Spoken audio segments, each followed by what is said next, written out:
Hello everyone, good afternoon and welcome to today's English lesson with me, Anna English, here on English Like a Native. Today we are doing something slightly different. We're doing a lesson all about figures of speech. Specifically, we're going to look at similes, metaphors, hyperbole and oxymorons. Now, I've got a few of you coming in saying hi, hello in Spain, hola, hello Syed, hello Dima. I'm going to try and keep this lesson quite compact. I shouldn't expect it to go on for more than half an hour, but if you are here joining me, then that is fabulous. I also have my Patreon room open, so patrons feel free to say hello. I've already got someone in. Hello Aldis, how are you? And hello Lizzie. Lizzie's coming in as well. All right, great. I am still suffering with an ulcer on my tongue, so if I sound a little odd, it's because I'm still healing, but thank you for all your kind messages that you've sent over the last few days when I've been unable to record messages for you, so thanks for that. All right, so let's get straight on it. I have done notes, as always. Now, the difference today is these notes are available for you to download for free. You don't have to donate anything, you don't have to pay anything. I thought I'd make these notes available to everyone. So there is a link in the description of the video for you to download these for free from my website. So do it after the lesson. Obviously, stay with me now while we go through these and use this session as writing practice. So as we learn or look at each figure of speech, I want you to practice using these in a sentence. Now, this was specifically requested by one of my viewers, asked for figures of speech, and as always, I do read all of your messages, and so all suggestions are noted, and I try to get them to you as quickly as I can. Now, this doesn't cover all figures of speech. There are a few additional ones, but these are the first few that I thought we would look at. Okay, let's get going. So what are figures of speech, first of all? Figures of speech basically make language more appealing, more attractive, and they help, oh gosh, what have I written there? Help to create vivid images in the listener's mind. And gosh, I wrote this in a hurry. Look at all these mistakes. They help to create vivid images in the listener's mind. It's much more expressive. So what you'll find is figures of speech will often occur in literature. So in literature, in books, also in magazines, in the media, they will use many figures of speech in order to make it interesting for you. So it's not just basic, boring language. And this is why it's important that we do know and use figures of speech regularly. So the first figure of speech we're going to look at is a simile. What is a simile? Now, I always remember simile because it sounds like the word similar. Now, if something is similar, it means it's very much like. There's a lot of comparisons that can be made. They are similar. If I'm stood next to a girl with a long brown hair, she's got big brown eyes, wearing red lipstick and a white dress, you could say we look similar. We're almost the same. We look similar. And so simile, I remember as being the same or similar. But what does a simile actually do? What is it? Well, a simile is a comparison between two things using the words like or as. And this is really important, okay? So it's a comparison using words like or as. For example, using as, here are some examples. We have as blind as a bat. Now, these examples are examples we use all the time. So these are very, very common examples which I wanted to share with you. So if you say someone is as blind as a bat, it means their sight is terrible. They probably need glasses.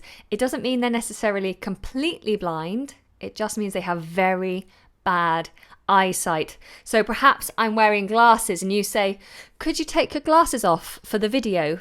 And I might say, oh, if I take my glasses off, honestly, I'm as blind as a bat. I can't really see very well. I'm not technically blind. I do have some vision because I'm wearing glasses to help me see. And I'm not a bat. A bat is a little winged... What is it? A mammal? Is it a little mammal? I'm not sure. But a bat is a little animal. And obviously I'm not a bat and I'm not blind. But the simile goes, I'm as blind as a bat, which means I don't have good sight. We also say as bright as a button. And this is one I really like. If someone is very energized, very happy, wakes up, jumping around, you could say they're as bright as a button. I often use this with babies. When a baby wakes up and they've got their eyes wide open, they're not sleepy at all, maybe they're cooing, and to coo is to make noises like ah, ah, ah. That's called cooing. If a baby is doing that, you could say, wow, your baby is as bright as a button. They're energized, they're awake. We also have as busy as a bee. As busy as a bee, which I quite like. And it means you're just a very busy person. Obviously, bumblebees are busy little insects. They're always working hard to collect pollen from flowers. And so if a person is busy, you would say they are as busy as a bee. Now, as I'm going through this, I want you to write some sentences using either one of these examples or write your own. Camila's come up with a good one, which I'm actually going to add, which is a wonderful one. I feel fresh as a daisy, says Camila, is it? Here, I'll put it here. I'm trying to do it in alphabetical order, you see. As fresh as a daisy. So little daisies are tiny little flowers, little white flowers that come up in the grass. They're beautiful little flowers. And if you're feeling quite fresh, you're not tired, you say, I'm as fresh as a daisy. This one we hear all the time as well, as clean as a whistle. As clean as a whistle. Now this particular one, you can either say, I've done the washing up, my glass is very clean, it's as clean as a whistle. I don't know why we say clean as a whistle, but anyway, it's as clean as a whistle. Or you can talk about a person being, or a person's history, or a person's record being as clean as a whistle, meaning that they don't have any bad things in their history. So maybe they haven't done anything naughty in the past. They haven't been in trouble with the police. Maybe they haven't ever had a speeding fine for going too fast in their car. You could say, my driving record is as clean as a whistle. Unfortunately, mine is not. Whoops-a-daisy. Asim says, Anna, you're as busy as a bee. That's correct. Thank you very much. Especially today, I'm as busy as a bee. Steve says, I feel as happy as a lark watching your lesson. Perfectly written sentence, Steve. Absolutely perfect. Thank you very much. And yes, as happy as a lark. My glass is as clear as crystal. Good. Crystal clear. It's a good one to remember, actually. I'll try and remember that one for the next little section. Something we use often. Let's go back to the examples here. And where did we get up to? As dry as a bone. As dry as a bone. You could say my mouth is as dry as a bone. Or it's as, maybe a towel. Is the towel dry now? Yes, it's as dry as a bone. As hard as nails. It's as hard as nails. So maybe, for example, I opened a bag of pasta the other day, some linguine. I was making linguine for some bolognese, and I only used half of this fresh pasta, and I left the other half in the fridge for a few days. When I came back to it, I took it out, I was going to cook it, and I realised it had gone hard and stale. So I could say, oh, we can't eat this pasta, it's as hard as nails. So it's too tough, it's too hard. But also, you can use as hard as nails to mean you are really tough. So if I'm doing perhaps I'm doing a marathon and I'm running for a very long time, and maybe I cut myself or I pull a muscle and I'm crying, but I keep going, and everyone's like, oh, how can she keep going? You might say, well, Anna is as hard as nails. She's tough. She goes through it no matter what. Okay, so then we also have, as Camila suggested, as fresh as a daisy. And then we have as regular as clockwork. So if something happens the same every day or on a regular basis, it's something can be relied upon, you would say it's as regular as clockwork. Now, I've heard a few people using this when talking about their bowel movements. Do you know what I mean when I say that? When I'm talking about bowel movements, I'm talking about how often you go to the toilet.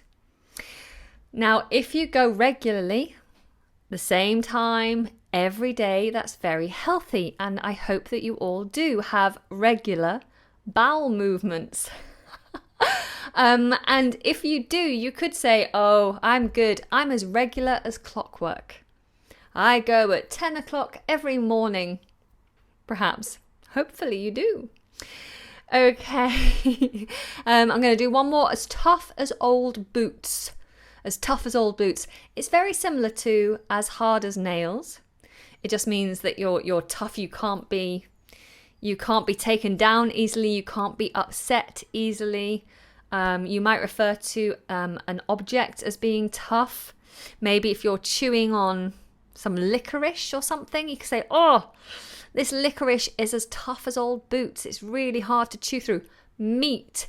If you overcook the meat, oh, you could be eating the meat and be like, I'm sorry, this meat is as tough as old boots. It's very difficult to chew. You've overcooked it. Disaster. Okay? Let me have a look at my patrons. Good morning. No, good afternoon, patrons. How are you? Hello. Hi, Peter. Hi, all. Late in, and you're giving as right as rain. Very good. That's a really common one. If someone asks you, how are you? And you're saying, I'm not very good. And then a little while after you're feeling better, you might now say, now I'm as right as rain. So perhaps if you've been unwell, and then you're better, you've recovered, you'd say, now I'm as right as rain. I'm as right as rain. So thank you for that one, Peter. Good suggestion. As bright as a button. Yeah, we've had that one. Thank you. A hard taskmaster is Anna. Now that's not a simile. That's not a simile because we're not using the comparative words like or as. Hello in Australia. I wonder, what is the weather like in Australia, Peter? Do tell. Is it really, really hot? Yesterday it was 28 degrees here, or maybe even 29 degrees. That's too hot for me. I can't cope. Okay, so that's similes using the word as. I'm going to have a quick look in the YouTube chat room to see how you guys are getting on with that. As stinky as socks. Yes, you could use that. That's absolutely fine. What is as stinky as socks? Make a complete sentence, Sharif. You could say, my dog is as stinky as old socks. I've got Faris says, you're as kind as Bunny. Now remember, if you're using a noun, you need an article. So, you're as kind as a bunny. You're as kind as a bunny. It's an okay sentence, but I would argue that bunnies aren't really famous for being kind. They're cute, but they're not famous for being kind. So I would find another noun that's really well known for being kind.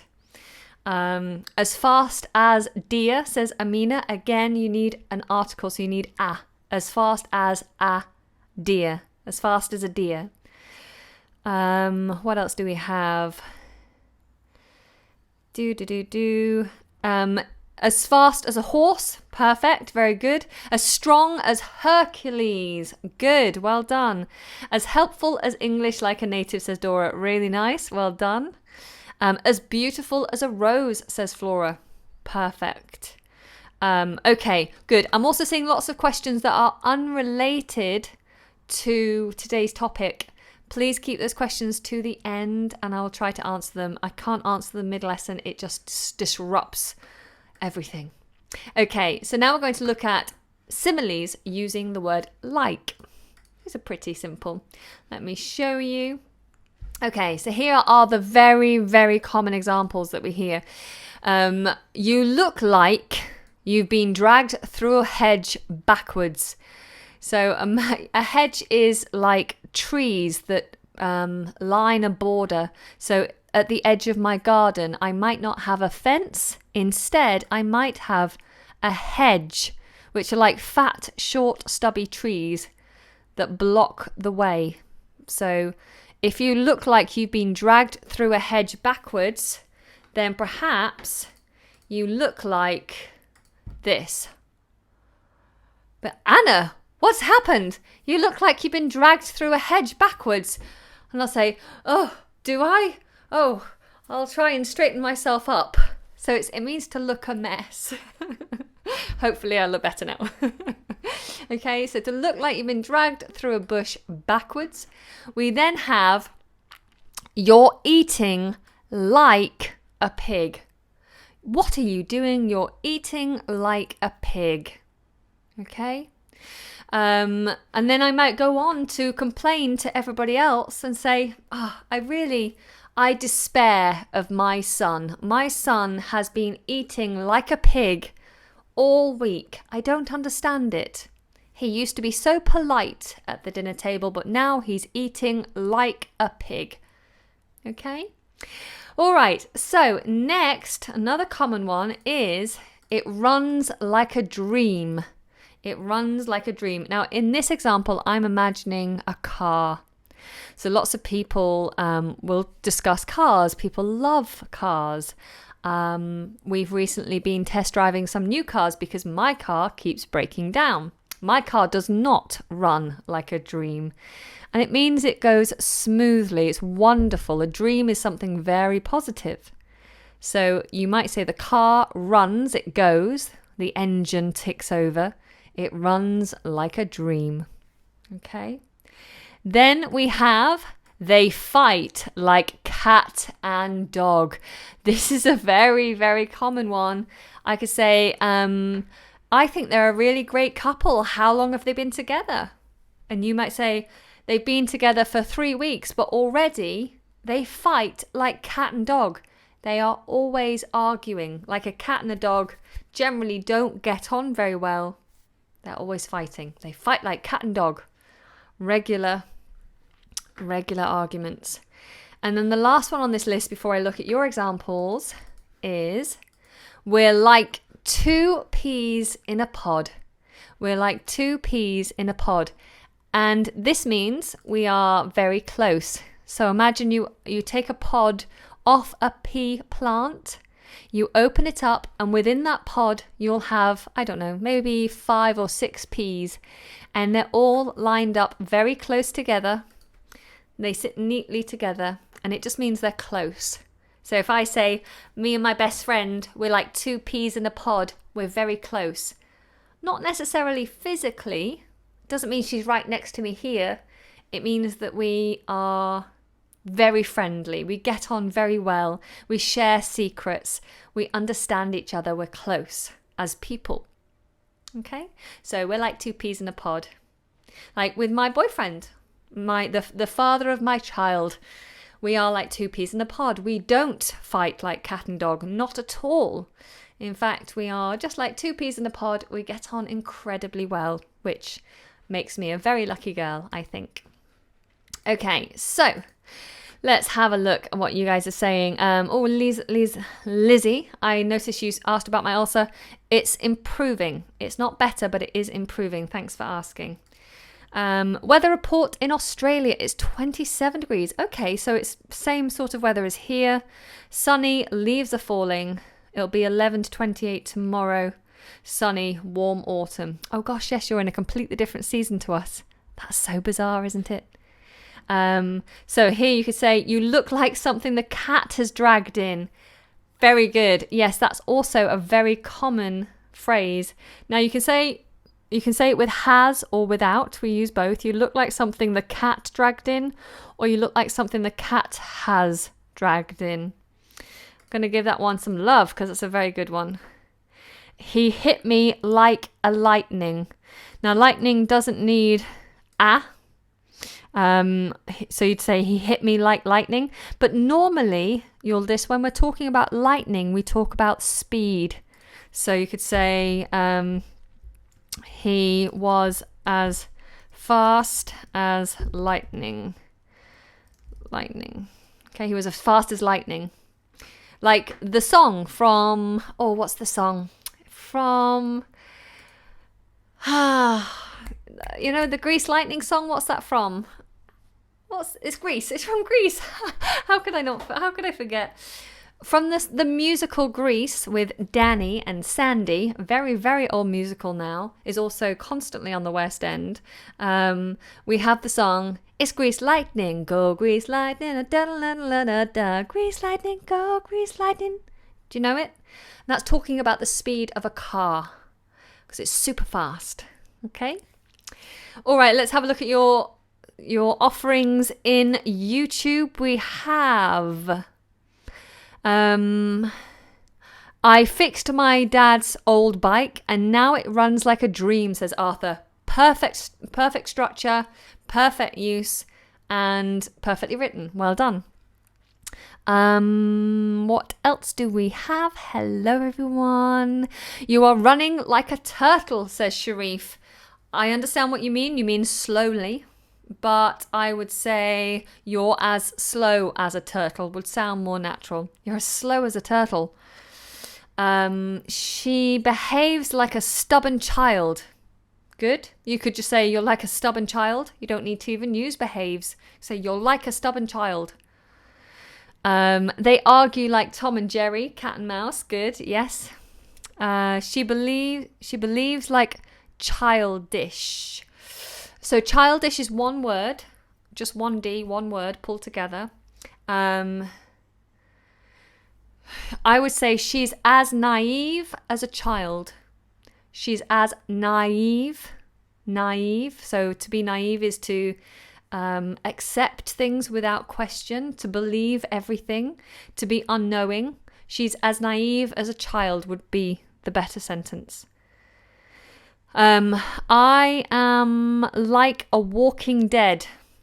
The Walking Dead. I'm like the Walking Dead. Good. With their voices soft as thunder. Good. Asim, just add an extra as. With their voices as soft as thunder. Good. You guys are doing really, really well. Anna's room looks like a child dream. Child's. Put an S on the end. It has to belong to the child, so it needs a possessive S. Anna's room looks like a child's dream. Yes, I did think actually, I have so many props and costumes for my children's channel, Bella and Beans. My baby is going to love coming into my office and playing with all those props and costumes. Okay, fantastic. Hello, hi, lots of people coming in. As cool as a cucumber, that's a good one that we use very often. Okay, I'm going to move on. So you've definitely got the hang of similes. Let's move on to metaphors. Fabulous. So, oh gosh, I think this is going to be longer than half an hour. We're already 23 minutes in. Sorry about that. If you're here and you're finding this helpful, please remember to give this a thumb up. Thanks, guys. Okay, so metaphor. Let's have a look at the notes. A metaphor is an imaginative way of describing something by referring to something else, which is the same in a particular way. So it has a similar quality. So this is very much like a simile, because we're describing something like something else. The difference is we do not use comparative words. We don't use as or like. We basically say that it is something else. We say that it is something else, but it's not to be taken literally. For example, you're a filthy animal. You're a filthy animal. Now, the word filthy means dirty. So imagine you walk into my house and you're covered in mud and you smell like you haven't had a bath for a month. And you come in and you belch and you pass wind, you fart, you trump. And I'm like, you are a filthy animal. Get out of my house. I am saying you're a filthy animal. Of course you're not. You're a human being and you're very dirty. But I'm referring to you like you're a pig who's just rolled in mud and walked into my house. Or I don't know, foxes. Foxes like to roll in their own poo. I don't know why. They think it makes them smell good, but it makes them smell horrendous. And so I could be referring to you like that. You're a filthy animal. Get out. But I don't mean it literally. It's just a way of describing you in a more imaginative way. We have the famous lines from William Shakespeare. All the world's a stage. Oh dear. Oh no, I don't need to. All the world. All the world's a stage. All the world's a stage. Now, obviously the world isn't a stage. It's not a theatre. But he makes this whole metaphor when he opens up the play. All the world's a stage, and we are all just playing a part in the big play that is life. Another metaphor we have here is she shot him down with a look. She shot him down with a look. Now, this means if you shoot someone down, it obviously, literally, you're thinking a gun or a weapon that you fire, like an arrow or a bullet that you fire, that would make someone fall. You know, it might be fatal, but that would be to shoot someone down. If you shoot a bird, it will fall down from the sky. But we can talk about it in a metaphorical way, using the metaphor to stop someone. So if you are in a business meeting and you're pitching an idea, you're giving an idea to the whole room, and you're saying, I've got this great idea. This is what we should do to make the business better. And as you're talking, I might just say, no. And with that one word, I just shot you. I stopped you and you fell injured. Oh, what? What do you mean? No. Just no. So I shot you down with my words, but some people can shoot you down with their looks. They might just go, you've had it, right? Sometimes you go and say something nice to someone and they might be in a very bad mood and they might just turn around to you and just go. And straight away you go, oh, okay, bye. They shot you down. So I hope that, Nancy Sinatra, thank you, Dima, for bringing this up, did a very famous song which contains the line, my baby shot me down. Yeah, my baby shot me down. So my baby hurt me. Okay, so then we have some other metaphors. Let me just get them up for you.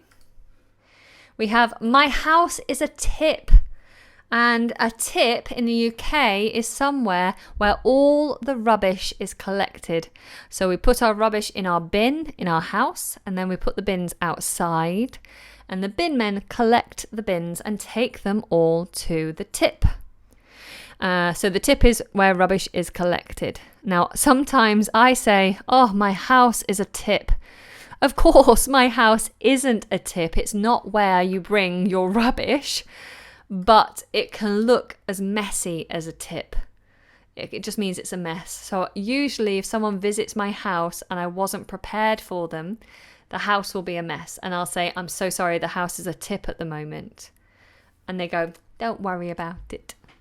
Yesterday, it was so hot that I regularly said, I'm melting. It is so hot, I am melting. Okay? Of course, I wasn't melting. I can't melt. I'm not ice. Yes, I don't melt, but I felt so hot that I felt as if I was melting. Lots of people would refer to a relationship as being a roller coaster. It means it's very, there's lots of turmoil. It's up and down. Sometimes it's wonderful. Sometimes it's a total chaotic mess.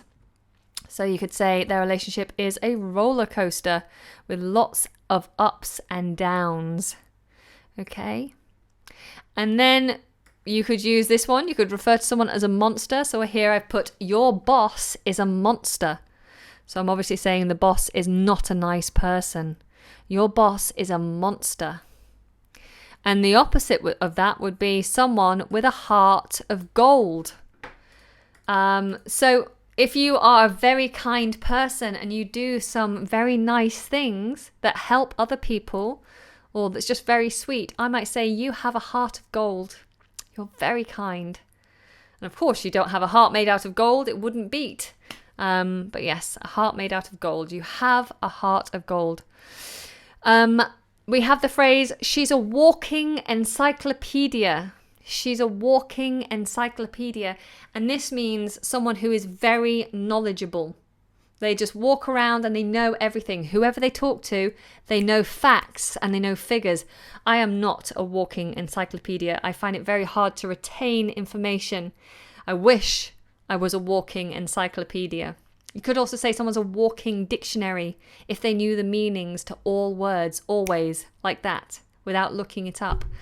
Oh, bless. Thank you very much. I've just had my first super chat of the day. Thank you. That's very kind of you. You haven't left a message, but don't forget, if you guys are dropping super chat donations, then you can also put a message with it so that I see the message and the message is highlighted at the top of the page. Okay, so I've just got a couple, or one more, and then I'll look at your example. So the last one here, and this is a really good one to remember. You might say, that's music to my ears. Music to my ears. If something is music to your ears, it means it's very good to hear. Now, we're not talking literally about music, because obviously music is music to your ears. It means like if you hear good news. So if I say to you, I don't know, if I say to you, really good news, your dog that you brought to the vets was very sick. We thought it was going to be bad news, but she's making a good recovery. She should be better by next week. And the cost is very low. And you might say, wow, that's music to my ears. That's really good to hear. Thank you. Okay. Oh, it's getting hot in here already. The day is warming up. So there you go. That is a metaphor. All right, very easy. Just the same as a simile, but not using comparative words. We're not comparing. We're saying it is something. Let's have a look at what my patrons are saying. Hello, lovely patrons. How are we? So, Alexander has said, when I am tired, I sleep like a log. Good. That's a common one as well, to sleep like a log. Or, I slept like a baby, you might say. Very, very common simile. Slept like a baby. I walked away with heavy heart. It's a noun, so we need to have a. I walked away with a heavy heart. Very good. If you have a heavy heart, it means you're sad. So you might hear people saying, it's with a heavy heart that I tell you this man has passed away. It means it's with great sadness. I am sad to say. Okay, he was a lion in the battle. Yeah, or you could say he fought like a lion. Oh, but then that would make it a simile rather than a metaphor. But good, well done. She is a graceful swan dancing on the floor. Good. All this. The teacher planted the seeds of wisdom. Very nice indeed. This just, yeah, I don't think I need to explain that. That's a good one. Now that my summer holidays have begun, I feel as free as a bird. You've used as, so this is a simile, and it's a very nice one. Well done. Without my glasses, I'm as blind as a bat. Perfect. After our search, suddenly David turned up as large as life. Very good. A nice simile there. I'm going to give that a love heart. If someone is as large as life, it means they have a big personality. It means they are loud and you know they are there because they're just like, hi guys. They're not quiet and shy and timid. They're big, full of energy. They're as large as life. Do you know anyone who's as large as life? Or do you know someone who's as quiet as a mouse? Okay, let's go back to my patrons. What were the last few things that you guys were saying? As cool as a cucumber, the robot asked for all the money in the bank. Good. So to be as cool as a cucumber is to be calm. Totally calm. The dog eats too much and she's getting as fat as a pig. Good, well done. Hello yourself, says Peter. Slept like dead. I slept like the dead. I slept like the dead. And that would be perfect. Little Sarah looked as pretty as a picture. Good, that's a common one. As pretty as a picture in her new dress. Very good. Give that some love. The courage of a lion. Good. Nice. Take this medicine and in a few days you'll be as right as rain. Perfect. Don't be frightened of being on this plane as it's as safe as a house. We generally say safe as houses. Safe as houses is the phrase. Safe as houses. It's as safe as houses. That's how you'd finish that one. Okay, gosh, it's getting very hot in here. Sam Do says, you have a heart of gold, Anna. Thank you very much. And yes, that's a good sentence. Well done. All right, so her mother is a witch. Who are you talking about? Okay, let's move on now. So I think similes and metaphors we've all got the hang of. Now let's move on to hyperbole. Hyperbole. Now, a hyperbole is basically an exaggerated statement. And it's something like with metaphors, you shouldn't take it literally. It's not a literal sentence. It's an very, very common hyperbole examples that we use. Okay, so let me bring this up quickly as I can. Right, so hyperbole examples that we use commonly. We regularly say, I am so hungry, I could eat a horse. And it just means I'm very hungry. I am so hungry, I could eat a horse. Now, it's not true. I couldn't eat a horse, even if I was really, really hungry. A horse is far too big. I would never be able to eat a whole horse. Okay? So I've exaggerated. If I'm carrying something very heavy, like a box that you've passed to me, I might go, goodness me, this weighs a ton. Now, of course, I don't mean it weighs an ton. I would not be able to carry it. It would be too heavy. But we regularly say something heavy weighs a ton. So like if I give you a piggyback. A piggyback is where you put someone on your back and you carry them. A piggyback. If I give you a piggyback, I might say, oh, if you put on weight, you weigh a ton. Yeah, that would be quite rude of me to say. I wouldn't say it, but there you go. Let's go back to the notes. In general, the use of always and never we do a lot, which we generally mean commonly or rarely. So, for example, I say, you never do the washing up. When actually, you probably do the washing up occasionally, but it's just not that often. You do sometimes, just not as often as I would like. But I say never. But that's not true. It's an exaggeration. Or I might say, oh, you're always complaining. Gosh, stop complaining. You're always complaining. But that's not true. They're not always complaining. If you always complained, you'd never have any time to do anything else. You'd just be complaining all the time. So these are regularly used and they become hyperbole. Now, something we regularly say is, This is taking forever. If it's taking a long time, like you might say to me, Anna, you're still on the phone. How long have you been waiting on the phone? I was like, I don't know. I'm on hold, but I've been on hold forever.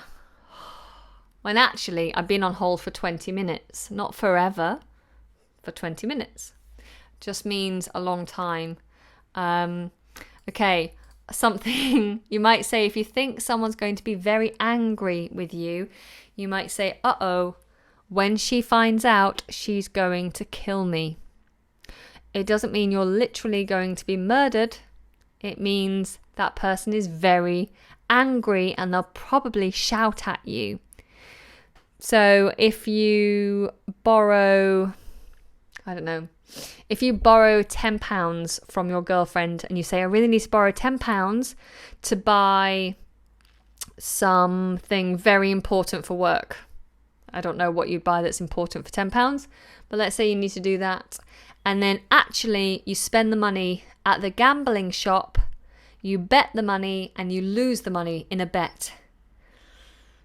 And then you come home and your wife says, where is that important thing that you borrowed the money for?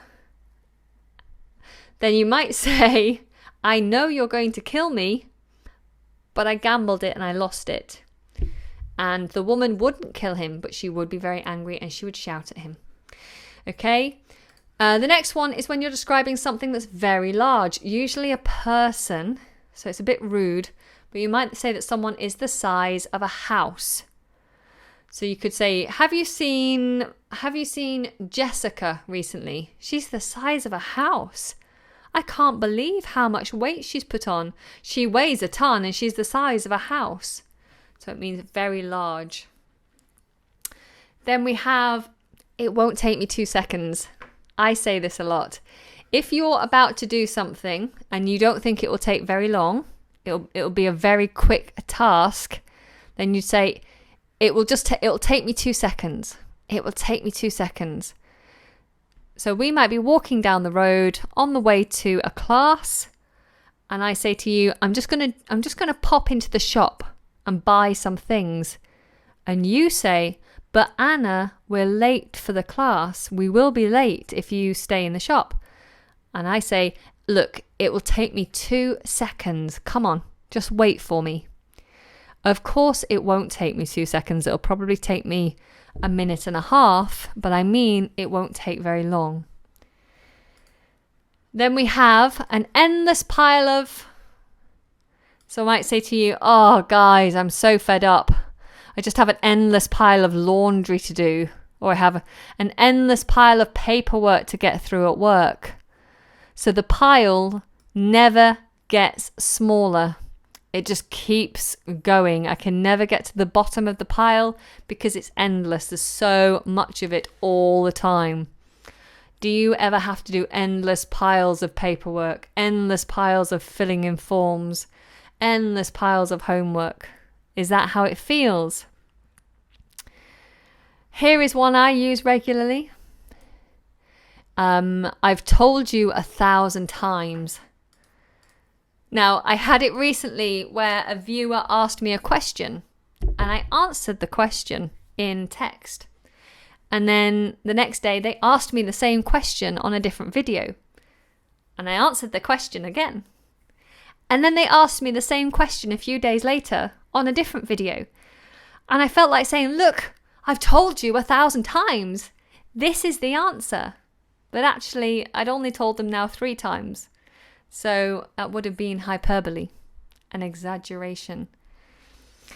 If you are very happy, or if someone is very happy, then you might say the happiest man or woman alive.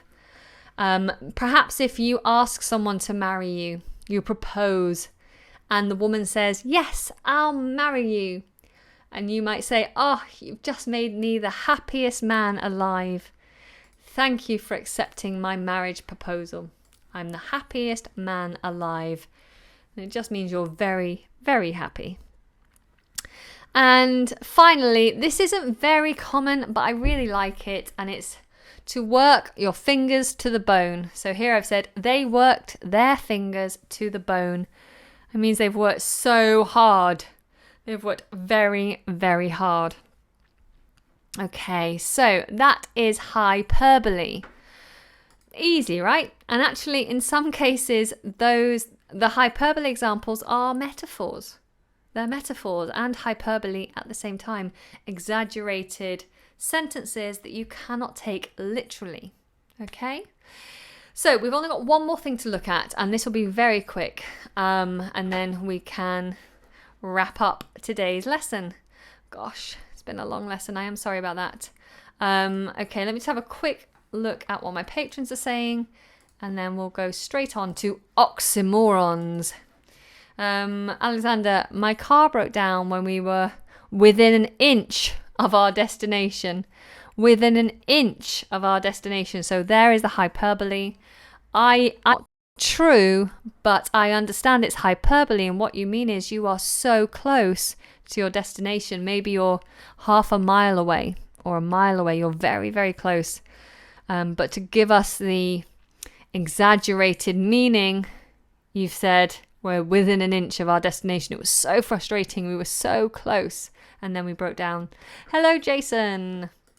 Wonderful. Okay, so here's oxymorons. Oh, I am really overheating. Okay, before I jump on to the very last thing, I want to remind you that the notes today are free for you to download. Everyone can download them. It won't cost you a penny. You don't have to donate. You don't have to pay anything. All I ask in return is that you are subscribed to this channel. You give this video a like.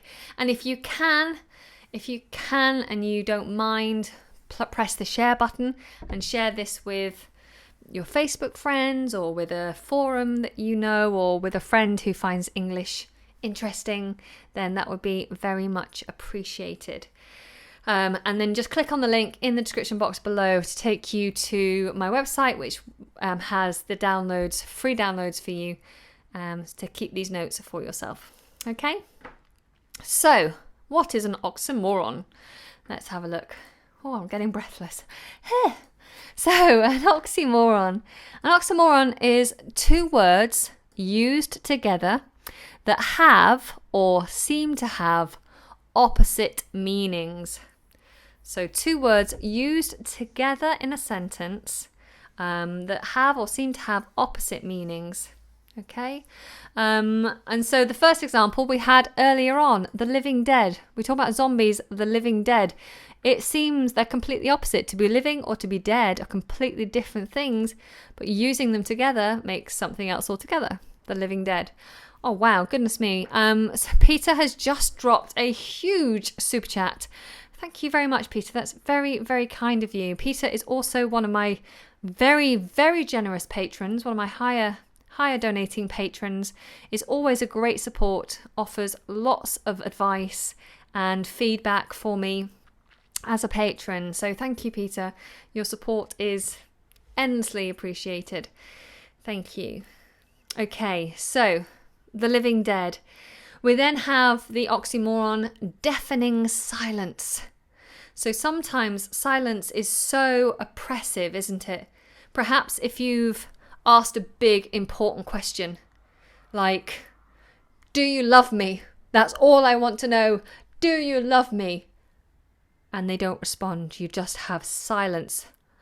And it kills you. It's deafening. It's painful almost. Deafening silence. So it really just gives lots more drama and exaggeration to the language to say there was deafening silence instead of just saying she didn't respond or he didn't respond. Okay, what else do we have? You're all starting to write examples as well. Excuse me. So we have be cruel to be kind. This is one we often use. And it just means sometimes you have to hurt someone to do the right thing by them. So it's very often, we see this with disciplining children. It might seem cruel to make a child go to bed if they don't want to go to bed. They might be crying, or to stop a child from having sweets might seem cruel, but actually what you're doing is preventing them from rotting their teeth or making sure they get enough rest or protecting them from something. Perhaps if you say they can't see their friend, someone they really, really like, their best friend, you say you can't see them anymore. It might be because that person is a very bad person for your child to be with, a bad influence. And so you're trying to do the best thing for your child, even though your child thinks that you're being mean or cruel. So you have to be cruel to be kind. We then have sweet agony. Now, I often hear this in literature. People talk about love, the sweet agony of being in love. And this is the idea of when you're in love, it can hurt. You have this pain in your chest when the person isn't there, or perhaps you haven't told them you love them. Perhaps you don't know if they love you back. And it hurts you. You want them so badly that it physically hurts. But then also that pain, that feeling of being in love can be quite exhilarating, even though it's painful. So you can talk about the sweet agony of being in love. So romantic. We have the next one, agree to disagree, which has also been suggested by Dora as well in the YouTube chat room. Yes, we use this a lot. Agree to disagree. So sometimes you're having a discussion or an argument and you cannot see eye to eye. You cannot come to a decision together. And you say, do you know what? Let's just agree to disagree. Let's just stop arguing about it and accept that we have a different point of view, and that's not going to change. For example, if I am anti-Trump, I don't like Donald Trump. I think he should be removed as president. I don't like him as a president. But I'm talking to you and you love Donald Trump. You think Donald Trump is the best thing to happen to America in the history of American politics. And we are trying to argue why I think he should not be president, why I think he's bad, and you're arguing why you think he's good. And we just don't agree. We never agree. Now we can keep arguing and never be friends, or we can say, look, I accept that's what you believe and you're not going to change your mind. This is what I believe. I'm not going to change my mind, but I want us to get along. I want us to be friends. So let's agree to disagree and let's just never talk about it again. And I have that with a few friends. Things that we disagree on hugely and we just decide never to talk about it. And usually it's politics, actually. Okay, some people have what's called a love-hate relationship. A love-hate relationship. And these are the people who have a roller coaster of a relationship. There's that metaphor again. Their relationship is a roller coaster. They love each other, but they also enjoy, or they seem to enjoy, arguing all the time. And even though they argue all the time and say, I hate you, they actually love each other very, very much. So it's a love-hate relationship. Okay? You could say that a comedian is seriously funny. But to be serious is completely the opposite of being funny. Something is serious, something is funny. But if someone is seriously funny, then when we're saying they're very, very funny. And the last one I have on my list is clearly confused. Either something is clear or it's confusing, but here we might say you are clearly confused. And here I actually mean you're obviously confused. It's obvious to me that you're confused. Okay? So that's an oxymoron. Okay, yes, let's not go into, I know I brought up politics as an example, but let's not get into political discussions in the chat room. Of course, there's people here from all over the world, so we're all going to have differing opinions. So where politics is concerned, and religion as well, let's agree to disagree and not talk about it here. Okay, so that's my notes for today. Remember, these notes are free for you to download. The link is in the description box below. Just please make sure that you have subscribed, liked, and if you can, share this lesson around. Put it around town so people can see it. I'm going to see what my patrons are saying. I'll correct a few sentences and then I'll say goodbye. So we have Peter, a favourite is an honest politician. Yes, politicians are not known for being honest. They're known for what's called spin. They twist things and they hide things and they lie about things. And so an honest politician could be seen as an oxymoron. Good. Another one is it hurts like sin. Intensive pain. It hurts like sin. Good. Do we have any examples in the YouTube chat room? My best friend is seriously funny. I like her, says Amina. Very good.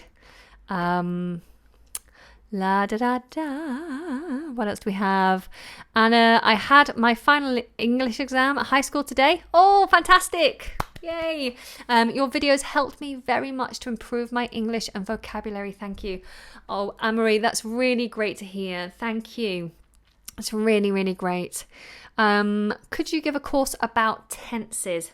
Oh, you know how much I hate teaching grammar, but I did previously do tenses. I've done past tense, present tense, and future tense covered in previous videos. So just go onto my video tab or click the search button on my channel and type in what you want and it should come up. Okay, guys, thank you so much for joining me. I just want to say that I do get a lot of messages. And if I don't respond to you directly, please don't take it personally. I read as many of the messages on YouTube. Well, I read all the messages that come through on YouTube, every single one. I can't always respond, but I do read them all. I read most of my messages on Facebook.